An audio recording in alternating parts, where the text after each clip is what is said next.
జాతీయ సైనిక దినోత్సవంను పురస్కరించుకుని సూర్యాపేట జిల్లా కేంద్రంలోని కల్నల్ సంతోష్ బాబు విగ్రహం వద్ద వాసవి క్లబ్ అధ్యక్షులు మంచాల శ్రీనివాస్ ఆధ్వర్యంలో చైనా ముష్కర్ల దాడిలో అమరుడైన కల్నల్ సంతోష్ బాబు విగ్రహానికి పూలమాలలు వేసి నివాళులు అర్పించడం జరిగింది। ఈ సందర్భంగా ఆయన మాట్లాడారు।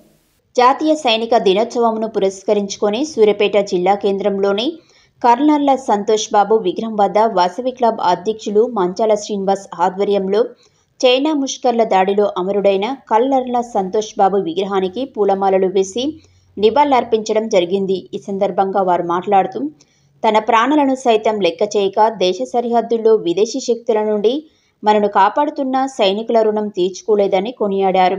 ఈ కార్యక్రమంలో Sigirikonda Ravinder, district cabinet secretary Bikkumalla Krishna, treasurer Sabarinath, IPC officer Gunda Sridhar, Thallada Somaiah, Pabbathi Praveen, district incharges Kalakota Lakshmaiah, Vasavi club ZC Chella Lakshmaiah, district chairman Thallada Krishnamurthy, Vasavi club secretary Mashatti Naresh, retired సైనికులు, వాసవి మెంబర్లు పాల్గొన్నారు।